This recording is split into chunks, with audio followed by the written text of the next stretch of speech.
Në samitin e Tiranës për Ukrainën, presidenti serb Aleksandar Vučić do të jetë i vetmi që do të kërkojë ndryshime në tekstin e deklaratës që duhet miratuar.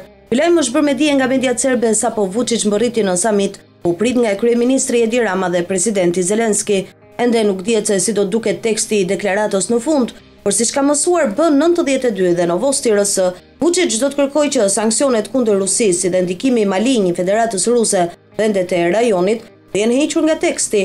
Pashtu, presidenti i Serbisë do të kërkojë që në tekst të mos shkruhet vendi Serbia, por gjashtëshja e Ballkanit Perëndimor. Serbia e bëri këtë kërkesë për shkak të Kosovës sepse Serbia nuk do ta quajë shtet.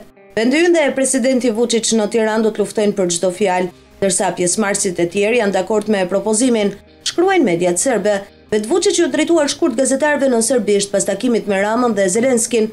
Na pret një ditë e ngarkuar, mesazhe serioze dhe të rëndësishme. Ne duhet flasim nesër për agjendën e rritjes, për tregun e përbashkët. Flasim sot me presidentin Zelenski, tema të rëndësishme dhe jo gjithmonë të lehta për ne. Gjërat nuk janë aq të thjeshta, tha Vučić. I pyetur për sanksionet kundër Rusisë, ai tha: "Kemi disa propozime për deklaratën.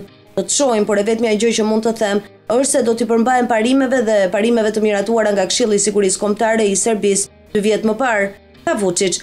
Kujtojmë se Serbia është i vetmi shtet në rajonin e Ballkanit që nuk pranon të vendosë sanksione kundër Rusisë, e cila prej 2 vitesh ka pushtuar Ukrainën.